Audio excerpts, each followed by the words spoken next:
Բորոդինի լեգենդար քառյակը իր համերգային փորձերն է կատարում Երևանի ֆիլհարմոնիկ համերգասրահում։ Հայ հանդիսատեսի առաջ նա ելույթ կունենա սեպտեմբերի 14-ին եւ 15-ին Երևանյան միջազգային երաժշտական փառատոնի շրջանակներում։ Տոնական համերգները մենք կատարում ենք եւ սիրով եւ մեր պատասխանատվությամբ եւ կմասնակցեն լավագույն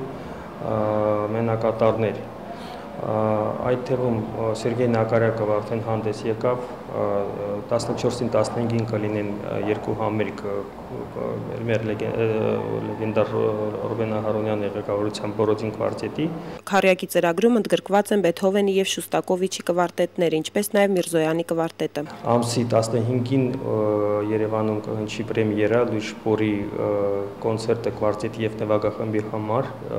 այդպիսի ֆորմատի համար շատ քիչ թվով երաժշտություն է գրած եւ համերգի երկրորդ բաժնում կհնչի շատ սիրված բոլորի կողմից Շահերեզադե սիմֆոնիկ սյուիտը Էդուարդ Թոփչյանի ղեկավարությամբ։ Փառատոնը կազմակերպվում է արդեն 6-րդ տարին, սակայն այս տարի որոշ ստեղծագործություններ հայ հանդիսատեսին կներկայացվեն առաջին անգամ միջազգային ճանաչում ունեցող երաժիշտների կողմից։ Փառատոնի, այսինքն խնդիրը միշտ եղել է ուրեմն որ մեկ ամսվա ընթացքում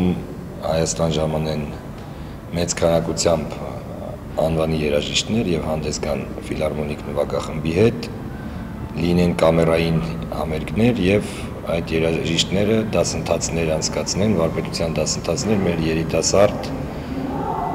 աճող սերնդի հետ։ Էդուարդ Թոփչյանը նշեց, որ Բորոդինի քառյակի անդամների հետ համագործակցությունը ստացվել է, առաջիկայում կլինեն նաև այլ համագործակցություններ։ Հաջորդ համերգը վաղաճեմիս օրը